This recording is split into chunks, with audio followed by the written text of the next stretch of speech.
This is Kimberly Quinn, host of the Mindcraft podcast, and I can't tell you how much fun I have had doing this podcast. I started when the world closed over the pandemic in an attempt to spread some positivity out there and give people some strategies to enhance their own well being and reduce anxiety and all of that. Now, 2 years later, we're still going strong and now listened to by 52 countries across the world. And I've even helped some of my students get going with their own podcasts. It's super easy to do. And I'll tell you, if you haven't heard about Anchor by Spotify, it is the easiest way to make a podcast with everything you need all in one place. I'll just explain for you. Anchor has tools that allow you to record and edit your podcast right from your phone or computer. When hosting on Anchor, you can distribute your podcast on listening platforms like Spotify, Apple Podcasts, and more. It's everything you need to make a podcast in one place. And best of all, Anchor is totally free. Download the Anchor app or go to anchor.fm to get started. It is a ball. Start today.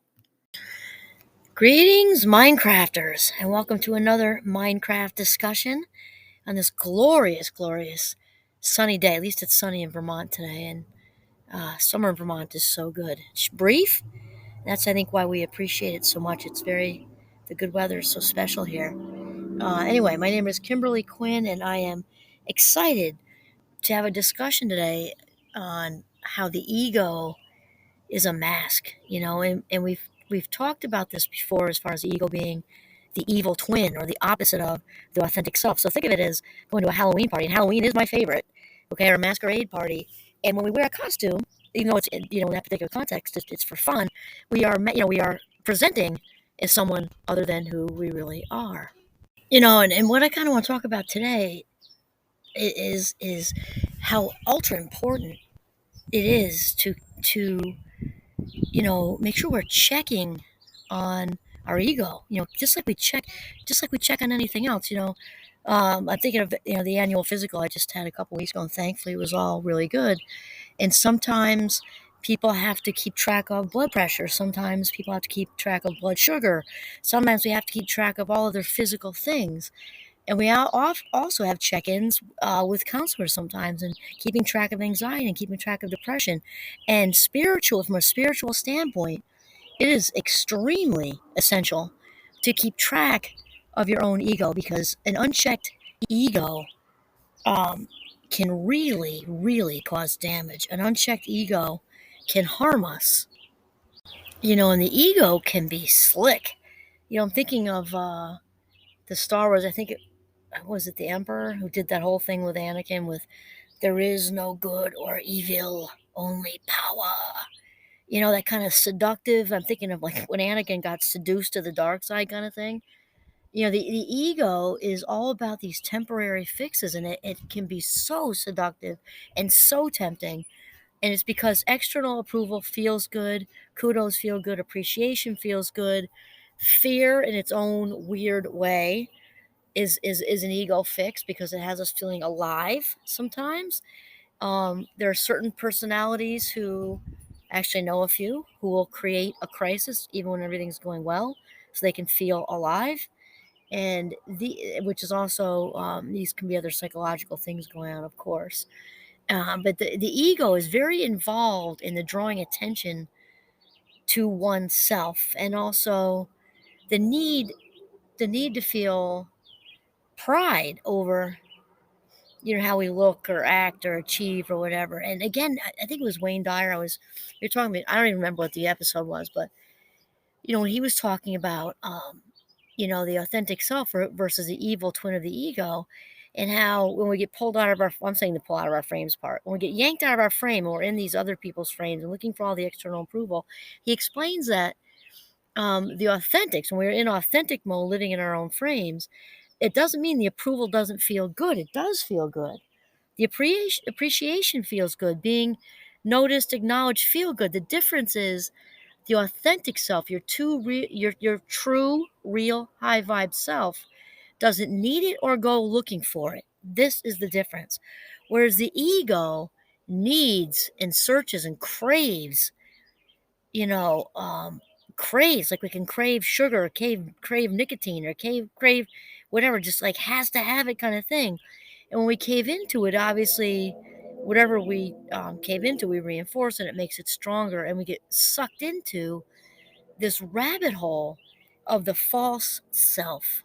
And these, the ego can really stretch and prey upon low self esteem as well, because obviously think of the correlation there. Somebody's feeling low self esteem, they might polish up their appearance or not. Either way, might to attract not good attention or to attract attention for things to temporarily feel um like have better self esteem. I'm trying to think who said that to me once.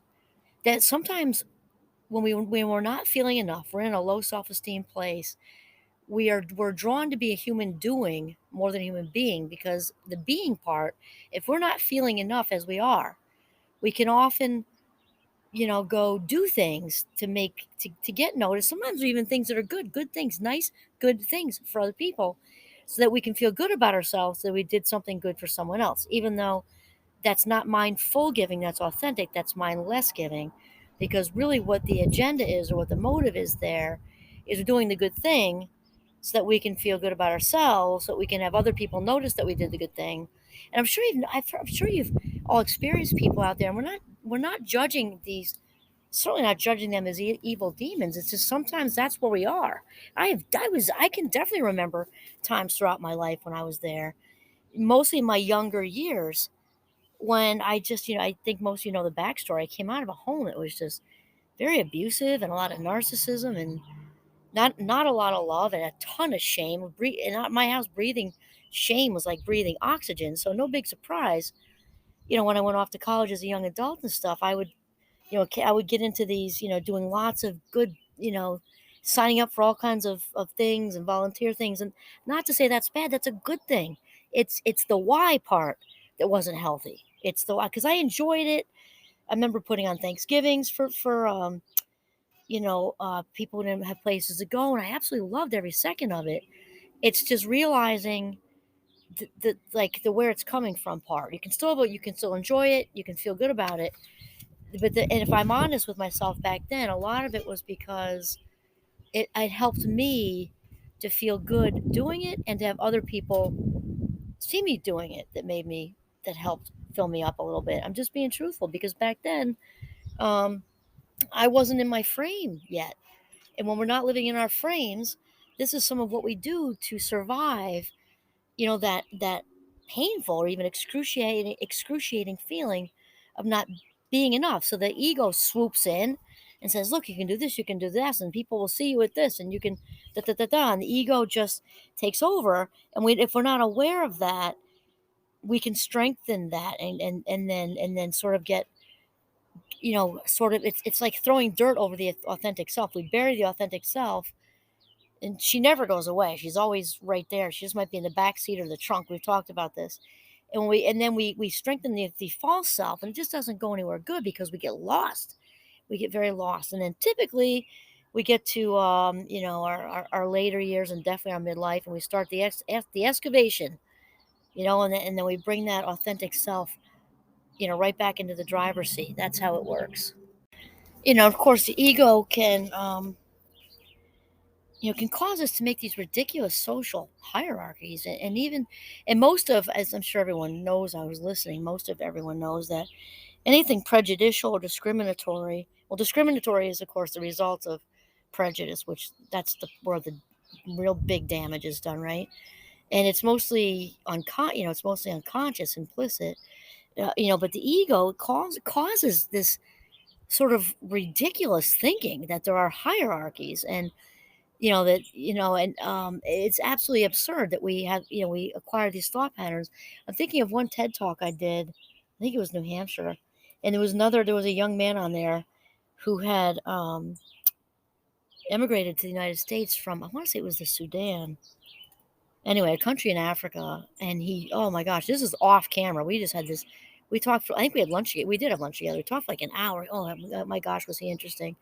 And he says, think about it. When we think about how different people are treated here, come from different countries or for all sorts of reasons, political asylum and this and that. And he said, think about it. You don't have any control where you're born. We cannot control where we're born, yet we often look down our noses at people for different reasons. And um, obviously, color of skin and what clothing you're wearing, and whether you have a yarmulke or not, whether you're all inked up or not, whether you have 4,000 body piercings. I mean, who cares? But the ego is what does this, has this need to elevate, and it's has such a half life to it. I'm going to feel, elevate myself and feel better because of fill in the blank, right? Skin or clothing or title or salary or square footage or, you know, having a partner or whatever. And that, and in our own heads, that makes us somehow elevate. Like that's some kind of feel good fix. That's just so crazy. Think about it.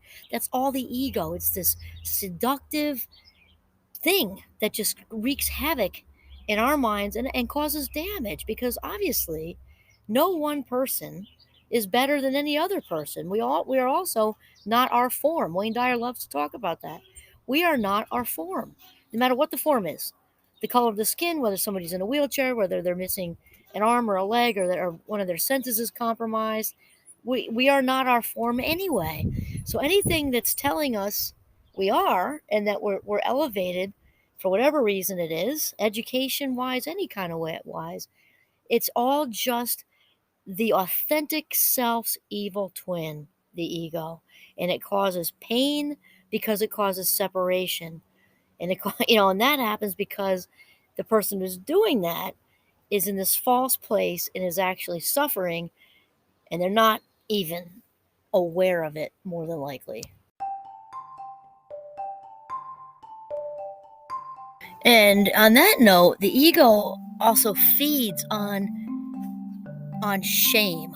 So like, especially currently right now, it's this gorgeous summer in Vermont, and I'm growing salsa on the deck, and I'm looking at which is amazing because I actually have 10 black fingers and toes, but every once in a while I score. Anyway, I'm thinking of the ego feeding on shame like plants feed on Miracle Grow.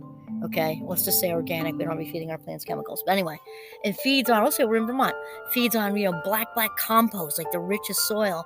It feeds on that, and it helps the ego grow. And right now, I'm thinking of an example is when elitism. I'm thinking of like, well, yeah, actually, financial elitism. There's also academic elitism, for sure, and we can, if you've ever been wherever and see somebody parading around and flaunting, you don't see too many mink coats these days with the animal activists and everything like that. But I remember a time. I don't want to pick on men. I love New York City. It's my city, so I don't want to make sure I'm being clear about that. My memories are coming from being a kid.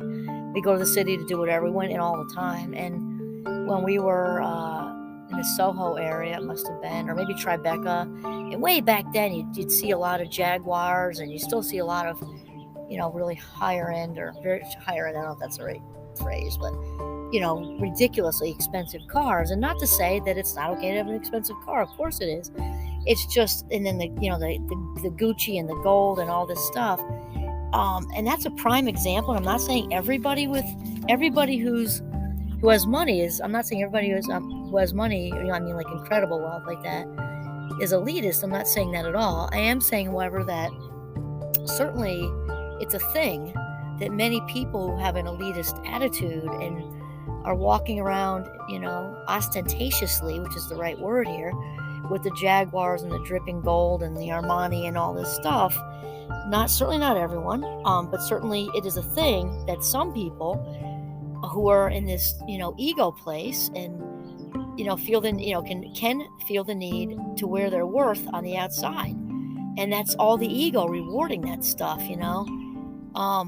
If I'm not feeling enough on the inside, you're going to sure as heck notice I'm enough on the outside. And that is absolutely a thing. Also true with fill in the blank with, sometimes in higher education, you'll see that. You'll see some elevation over, accomplishments and journals written. Again, I'm not saying everybody, obviously, being very careful here because it's not my place to judge anybody. It's just evident sometimes by what people say that they're having the need to elevate at others' expense. And no matter how you cut that up, whether you fill it in with education, square footage, title, salary, Jaguars and gold bracelets in Armani, all the countries you've traveled to, journals written in, books published, whatever. It's not all that matters. People certainly have the right to work hard and have the second house on the beach if you want to, whatever. It's how you present yourself to the world, I guess is what I'm saying. Because people can do all that and not talk about it. In fact, I'm thinking of a guy, it's not a huge story. I know there are plenty of well-known people who are also like this. I think Jay Shetty mentioned it actually too. But when I was growing up, there was a guy in our town who owned just a lot of stuff. He owned a lot of, big businesses, and he was like the lowest key gazillionaire I think I've ever seen. Not a billionaire, I'm not talking about that level, but for the town I grew up in, he drove around this old pickup truck that had to be like 20 years old. He wore jeans and like a regular, button-down shirt. You never would have known he owned all these things unless you knew. He was very nice. He just didn't have a need in the world to show any of that off. And I think I'm reading Think Like a Monk. I think I'm inspired by Jay Shetty. He's one of my new teachers. He was talking about what was his? This is it. I got it right here. He's talking about a meme with Warren Buffett and Bill Gates standing side by side, and the caption underneath it read, "$162 billion in one photo, and not a Gucci belt in sight." That just says it right there. And then Jay says, basically, no offense to Gucci belts. He says, I have nothing against Gucci belts. You certainly have a right to have a Gucci belt. But the point is that if you're satisfied with who you are, you don't need to prove your worth to anyone else. And that's just awesome. And then he's got some other stuff in there about, and it's not saying feeling authentically good about what we do. For sure, that's totally great. But and to get locked into the pride of this and the pride of that as far as titles and salaries and knowledge, the pride thing like ruins the knowledge base. It's kind of like if you're good at something, you don't have to talk about it. If you've ever met these people like, oh, so-and-so is so good at whatever, fill in the blank at, baseball or skiing or whatever. Somebody who's really and truly good at skiing or whatever it is doesn't have to talk about it because they're in their frame. They know they're good. They don't need to talk about it. So that's the whole thing. So the ego thing, I can't say enough about spiritual health checklist. So, again, the ego is a mask. You don't want to get sucked in. And I think we started out with, or maybe we didn't. So if we didn't, I'm going to say the other thing I'm thinking about today that goes along with this and related is that I don't think there's an organized religion or any sort of spirituality. I'm more focused on the spirituality, as you know, that, top of the list is trying to get us all to be in the moment because the now is all we've got, right? The now is all we've got. And that's it. The now is all we've got. And today's discussion with keep your ego in check. Just like we talked about the physical boxes to check and the mental health boxes to check spiritually. And I have this talk with myself daily. Just I put it out to the universe. I pray. I don't mind saying I pray because I pray every day, all day long. If I'm feeling like I've like a little ego nudge or surge, I'm so sensitive to it. Like aware, sensitive to it, and I have to explore it because if that's my motive, I ask for the strength to transcend that as much as I can, as much as I'm aware of it. Which of course, I'm a work in progress like everyone else. But the ego diverts us away from our own authentic path. This is the point. So make sure to keep your ego in check. This is Kimberly Quinn signing off from the beautiful northern Vermont. Have a mindful day.